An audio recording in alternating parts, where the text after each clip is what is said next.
I was a lab rat. I was a part of an experiment with 3 other young volunteers. Our brains were tapped into, our thinking was challenged, our ideas were stretched, our endurance was tested, our every move was watched, observed, and analyzed. This experiment was known as the Youth Leads.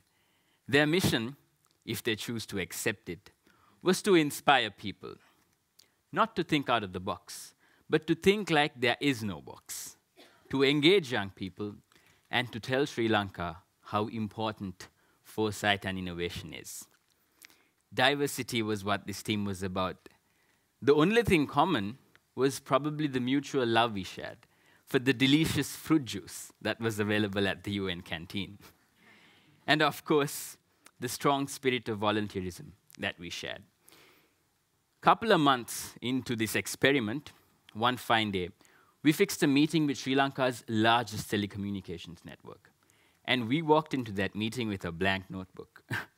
And we started talking about how there's an increase in interest among young people in concepts such as the Internet of Things, and how these can be coupled to address certain local development challenges. And voila, we had ourselves Sri Lanka's first ever social innovation hackathon, the HackerDev. Young people from all around the island, they were so eager, they were so excited, they came in, wanting to contribute to these solutions that will help solve the problems that suited UNDP's areas of work in the policy unit and the program clusters. But let's pause right there, and let's fast forward to the last lap of this experiment. With several projects and series of non-traditional partnerships secure, we started planning what came to be known as the National Summit on Foresight and Innovation for Sustainable Human Development. And oh my God, trust me, it took us an entire month to be able to fully understand what foresight is. And it took us another entire month to be able to convince someone that foresighting is not about predicting the future, but about alternative scenarios. This was the height of our experiment.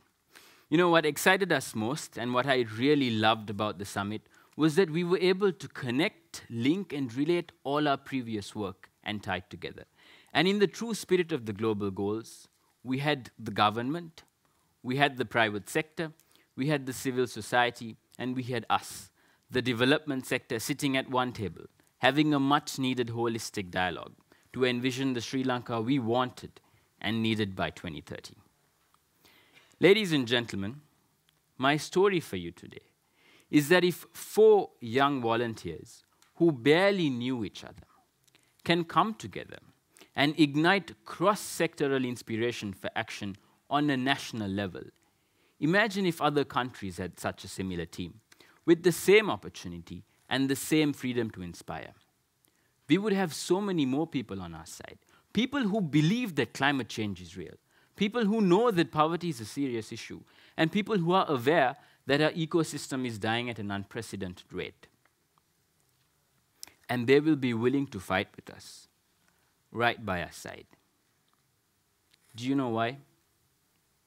Because volunteers see opportunity, not obligation. And the moment you see opportunity, being mediocre is out of the question.